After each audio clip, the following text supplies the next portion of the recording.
जय हिंद दोस्तों, स्वागत है आप सभी को अपना YouTube channel GVC online classes पर। दोस्तों मैं हूं मिथिलेश कुमार और आप देख रहे हैं इस चैनल पर हमने यहां पर बोर्ड पर दिखाई दे रहा होगा, लिखे हुए हैं एनसीईआरटी मैथ।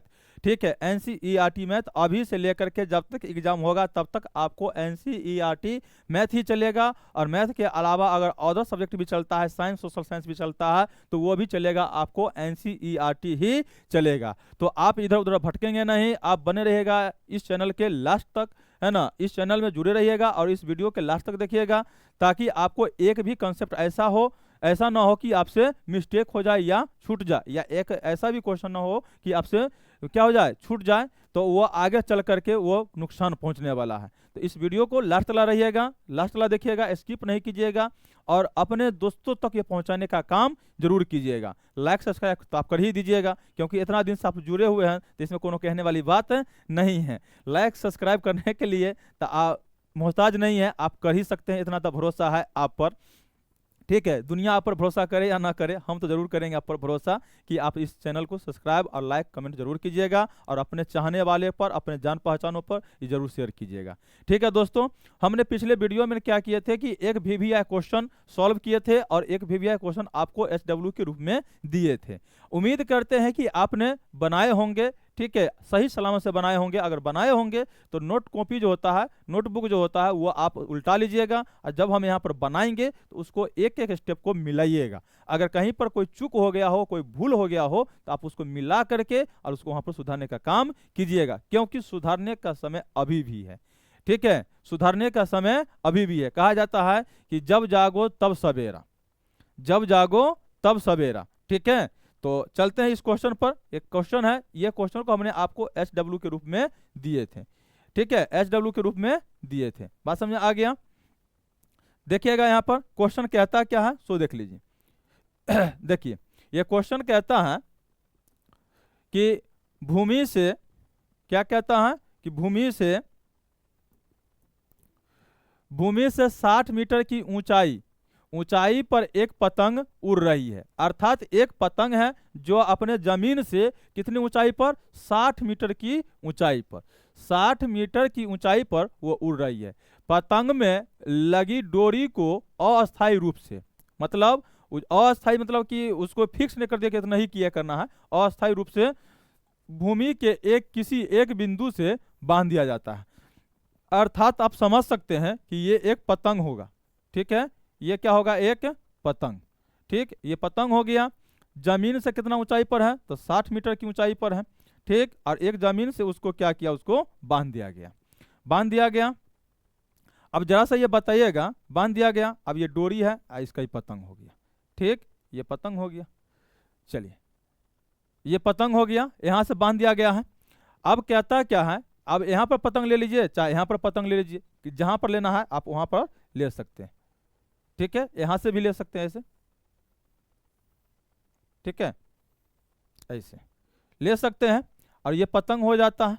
ठीक, अब कहता क्या है, बांध दिया जाता है, भूमि के साथ डोरी का झुकाव 60 डिग्री हो जाता है। अर्थात ये 60 डिग्री होता है, तो आपको पता है कि ये समांतर रेखा होता है, उसको कोई तिरक छेदी रेखा करता है तो वो एकांतर कोण होता है, कि ये कोण बराबरे होता है, ये कोण होता है, दोनों कोण बराबरे होता है। अगर यहाँ से इसको हमने ऐसे कर देते हैं, तो यहाँ से अगर ये कहता है झुकाव 60 डिग्री का है, तो यहाँ पर भी ये क्या हो जाएगा, 60 डिग्री हो जाएगा। कितना डिग्री हो जाएगा, 60 डिग्री हो जाएगा। बात समझ आ गया, ये क्या हो जाएगा, तो 60 डिग्री हो जाएगा। यहाँ पर हमने इसको 60 डिग्री लिख देते हैं। ठीक, यहाँ से इसका ये झुकाव हो जाता है। बात समझ आ गया, ये पतंग हो गया, पतंग की ये डोरी हो गई। अब देखिएगा कहता है क्या, झुकाव 60 डिग्री है। अब यह मानकर कि डोरी में कोई ढील नहीं है, मतलब ढीलापन नहीं है, लूज नहीं है, तो डोरी की लंबाई क्या होगा। अर्थात कहता है ये इसकी लंबाई क्या होगा। अर्थात ऊंचाई कितना दे दिया, तो 60, ये 60 मीटर दे दिया और ये कहता है निकालने के लिए, तो ये हो गया लंब और ये हो गया कर्ण। तो लंब बट्टा कर्ण किसका होता है, आपको पता ही होगा, लंब बट्टा कर्ण किसका होता है। बात समझ में आ गया। चलिए, अब यहां पर देख लीजिएगा, मान सारणी याद नहीं होगा तो फिर मिस्टेक हो जाएगा आपको। बात समझ में आ गया, चलते हैं हल करते हैं यहां पर। ठीक है, लिखते हैं यहां पर हल। ठीक है, हल लिखते हैं। अब हमने सारा चीज हमने जब कर ही लिए हैं, जब सारा चीज हमने कर ही लिए हैं, तो क्या हो जाएगा,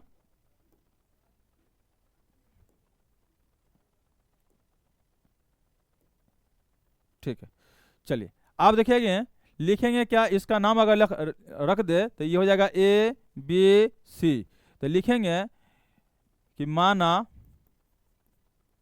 माना ए बी पतंग की ऊंचाई है, ए बी पतंग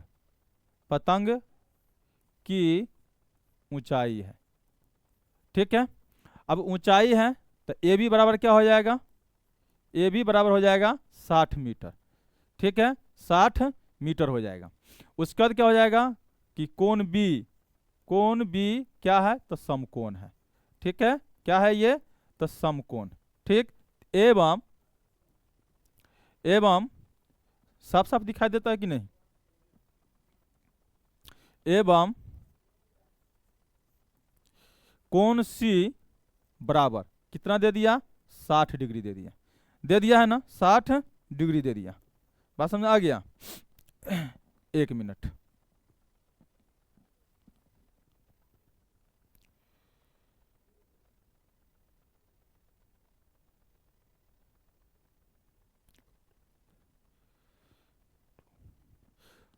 हाँ चलिए, तो यहाँ पर दे दिया क्या, कौन सी 60 डिग्री। अब दे दिया, अब कहता क्या इसको निकालना है, तो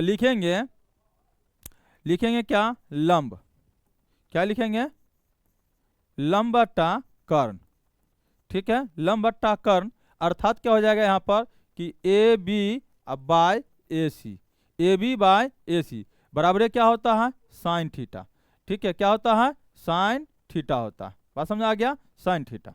फिर लिखेंगे इसीलिए या चूंकि साइन थीटा, क्या लिखेंगे,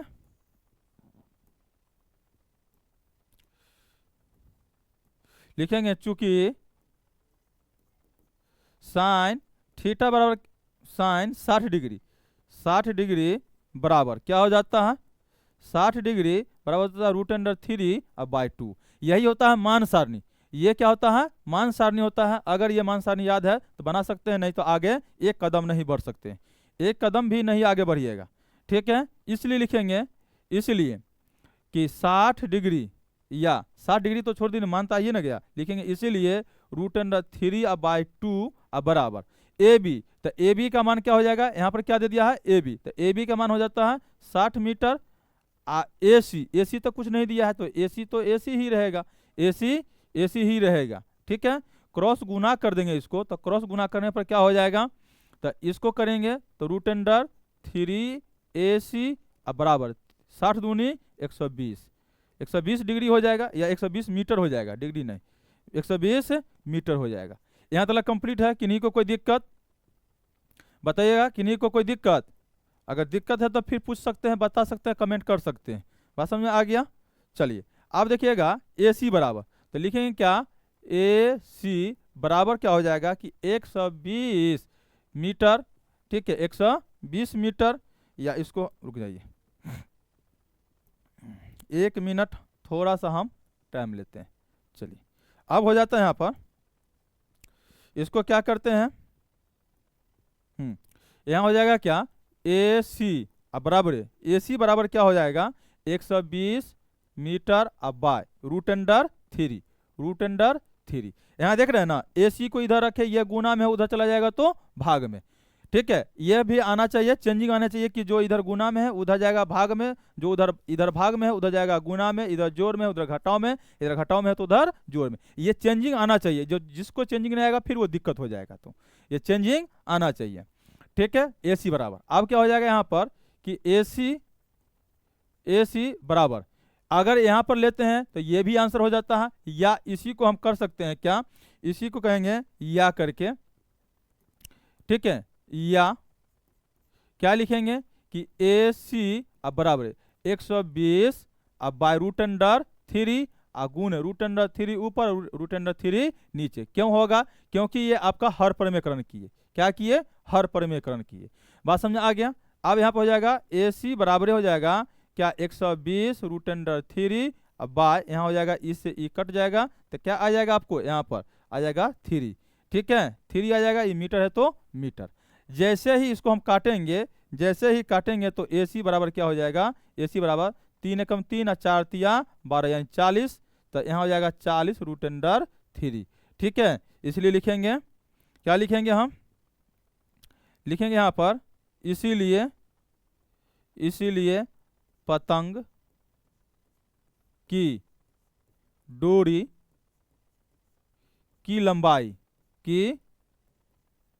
लंबाई बराबर क्या हो जाएगा, तो 40 रूट अंडर 3 मीटर। यही हुआ आपका आंसर। बात समझ आ गया, यही क्या हो गया, आंसर हो गया। बताइए इसको बनाने में किन्हीं को कोई परेशानी, कोई दिक्कत, कोई समस्या, किन्हीं को आप देख सकते हैं, नहीं हो तो स्क्रीनशॉट ले सकते हैं, हम साइड हो जाएंगे, आप स्क्रीनशॉट ले सकते हैं। अगर किन्हीं को समझने में, किन्हीं को मतलब बनाने में कोई समस्या, कोई परेशानी, तो हम तक शेयर कर सकते हैं, कमेंट कर सकते हैं, हम उस समस्या का निदान, समस्या का हल हम यहीं पर करेंगे। बात समझ आ गया। अगर ये समझ में आ गया हो तो इसको दोबारा तेबारा हम एक बार फिर से कह देते हैं कि अगर अच्छा नंबर लाना चाहते हैं बोर्ड एग्जाम में, तो इस क्वेश्चन को जो बनाया जाता है यहाँ पर, उस क्वेश्चन को बार बार रिपीट कीजिए, बार बार बनाइए उसको। ठीक है, जितना बार बनाइएगा उतना ही बार याद होगा। अगर ऐसा क्वेश्चन आ जाएगा तो जो क्वेश्चन आप इसको बनाने में 5 से 10 मिनट लेते हैं, अगर ये बार बार बनाते हैं, ऐसा ही क्वेश्चन आ गया तो 2 मिनट में बनाकर उसको शेयर कर दीजिएगा। ठीक है, तो आपको 80 प्लस नंबर लाने से, ठीक है, 80% नंबर लाने से कोई नहीं रोक सकता है, ये हमेशा याद रखिएगा। कोई नहीं रोक सकता है, कोई नहीं, बिल्कुल नहीं रोकेगा। 80 प्लस नंबर ला सकते हैं आप। मीडियम आप स्टूडेंट है, कोई पढ़ने में हाई फाई नहीं है, लेकिन जितना ये तैयारी कराया जाता है, अगर इस तरह से तैयारी कर लेते हैं तो आपको 80 प्लस नंबर से कोई नहीं रोक सकता है। ठीक है, 80%, बात याद रखिएगा। बात समझ आ गया। यह क्वेश्चन अगर समझ में आ गया होगा, स्क्रीनशॉट ले सकते हैं, हम साइड हो जाते हैं। अगर किन्हीं को कोई परेशानी है तो फिर बता सकते हैं, स्क्रीनशॉट लेकर के इसको रख लीजिएगा। ठीक है, चलिए, अगर यह क्वेश्चन समझ में आ गया हो तो अगला क्वेश्चन ये है, जिसको हमने HW के रूप में हमने दे रखे हैं, इसको आप जरूर बनाइएगा, इसको जरूर बनाइएगा। काम मेरा जो है हमें सब अपना सॉल्व भी करना है और अगले के प्रति एक काम दे देते हैं, जिम्मेवारी दे देते हैं, ताकि वो भी अपना जिम्मेवारी के साथ वो उसका निभा सकता है। ठीक है, एक याद रखिएगा, जिम्मेवारी उसी को दी जाती है जो जिम्मेवारी के काबिल होता है। ठीक है, जिम्मेवारी उसी को दी जाती है जो जिम्मेवारी के काबिल होते हैं, अन्यथा तो देखने वाले लोग हजारों होते हैं, तो इसलिए आपको ये जिम्मेवारी दी जाती है, तो इसको जरूर हल कीजिएगा। ठीक है, फिर मिलते हैं हम नेक्स्ट वीडियो में। Thank you.